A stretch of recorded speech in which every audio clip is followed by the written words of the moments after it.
All right, next we're going to introduce Bill, and he's going to talk about what to do when something goes wrong. All right. Well, we never have problems on projects, right? So I've been with Department of Healthcare Services for about 2 years, and I joined Healthcare Services at the time we were cutting over from a 30-year legacy vendor to a new vendor, right? So we had a very successful what we called assumption of operations. It was an incredibly difficult transition, 40,000 tasks over about a year to prepare for cutover, and then cutting over to the new vendor October 2011, and it was all hands on deck, right? Unfortunately, at the same time, we were supposed to be planning for replacing the existing mainframe system over 4 years, right? And there was all sorts of foundational deliverables we were supposed to review, approve, and they would set the foundation for our project plans, software development approach, and a myriad of other foundational deliverables. Well, we had been all hands on deck, right? We were cutting over from one vendor, lift and shift from, existing mainframe and getting our new vendor to run operations for us. And what occurred is we were behind in doing this set of foundational deliverables. Our vendor didn't hit the mark. We weren't satisfied with the quality of the deliverables. And ultimately, we had to do a set of corrective action plans to say, we have a line in the sand. We're not going to start this system replacement project until you have deliverables that meet our requirements. And part of the reason I'm sharing this with you is we have a quarterly reporting requirement to the legislature. And we had a discussion early on, successful assumption operations, let's continue to tell that success story, right? But we had to have a real world discussion about how do we frame this in our communications to the legislature? And so in our legislative briefings, we told a narrative about the challenges that we had on the project, the series of corrective action plans, and how we were managing those corrective action plans to a successful start of our system replacement project. And the lesson or the message I want to share with you is when you are open and you have a level of transparency, that builds credibility with your stakeholders. And whether that be oversight agencies or the legislature or others, having that openness is important. But it is also important to remember that you just don't blurt out, we're having problems, right? There is a way to frame the story that you intend to tell and your role in providing a solution and fixing it. And being thoughtful about delivering that message and quite frankly, developing that message is really important. Earlier in my career, I sat in a meeting with a project director, and it sounded like one of your meetings, Paul. There was a lot of yelling and tumult. And the person said something about the project's off the tracks, right? And I heard that very quote, cited back by a staff person, right? The words we use in describing how we are responding to challenges are really powerful. And in leadership positions, who's been quoted? You said something in a meeting and you got it quoted back to you. By a show of hands, who's gotten quoted back, right? The words we choose to use send an important message.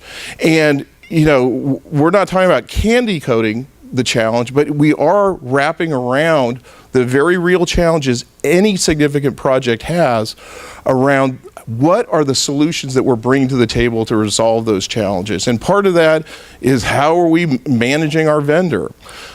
The second, pearl of wisdom I would share with you is, early in my career, we had a challenge with a particular set of forms and notices that were going out, and there's a whole bunch of duplicate notices going out, right?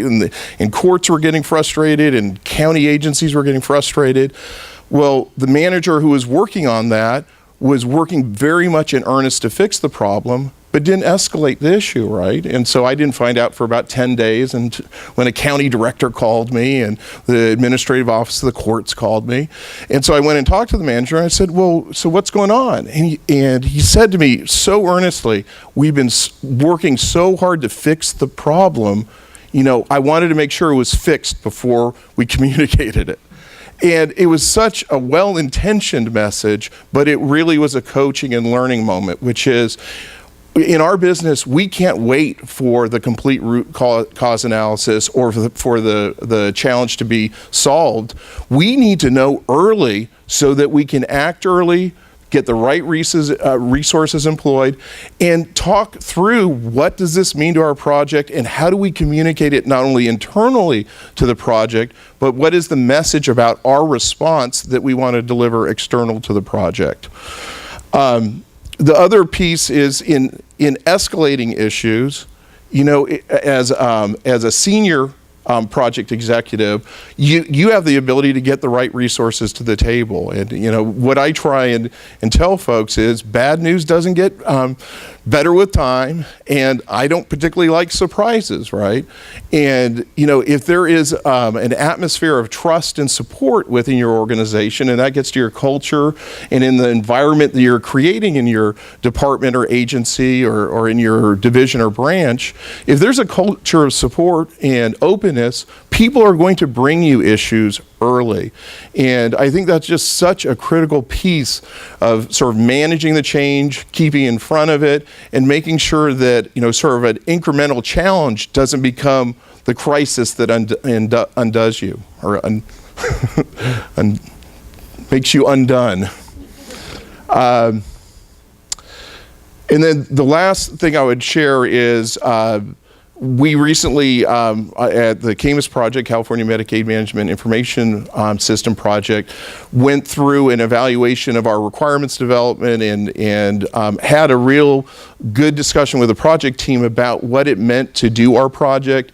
And one of the things that surfaced out of that is we needed to remind the team that we were doing a modified off-the-shelf development, not from the ground up development, right? And we've heard of other projects that have struggled with that, but it really took having another conversation with the team about this is what it means to have a MOTS development. This is what it means to have a business process-centric development effort. And it really came out of listening to the team, understanding there was some confusion at the team level, and helping the team understand what the real project approach was. And in response to that, we saw some confusion at the team level. We convened a summit, brought the entire team together so that we could talk through what our software development approach was, what our change management approach was, so we could confirm that everyone had a similar understanding so that as they went back to their requirements and business analysis teams, they really had a shared understanding of how we were trying to manage this project. And just my words of wisdom to you is, if you're hearing confusion at the team level, reach out through your project managers or directly to find out, well, what is causing the swirl? And don't let it swirl too long. Have those discussions, and you may need to bring your team back together and say, I need to reaffirm, we need to reaffirm, what the priorities are, what the approach is. Don't assume that everyone understands your software development approach or the overall way that you intend to manage the project. Sometimes that gets lost when you get into those working sessions on a day-to-day basis. So I'll pause and ask if there are questions or perspective. Anybody? No? Yes. Yes. Yes, Judy. I'm not going to ask that question, Bill. Oh, okay. What I wanted to know was, in general, what was the response from your team leaders after that summit? What was the outcome of that summit when you actually did? Did you clear it up right away? Did it take time? Was it, did you have to do it again? What?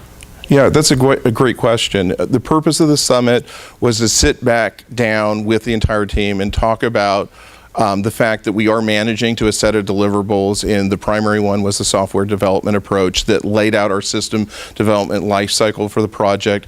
It had become shelfware for a number of the folks. We wanted to make sure that it was used on a regular basis so that people understood the framework for how we were doing it. What the summit did was it ensured that we were all speaking from the same playbook. And what we did at the end of the summit was we encouraged folks, if they were confused or they needed direction, to engage their manager, engage their project teams, and that has happened over, the last 8 weeks since we have had the summit. So that it's encouraged a level of dialogue, and if something's swirling at the team level, the escalation out of the team is happening much more quickly. So from that vantage point, it's been really helpful. Thank you for the question. Others? All right, Alex. Awesome. Thanks so much.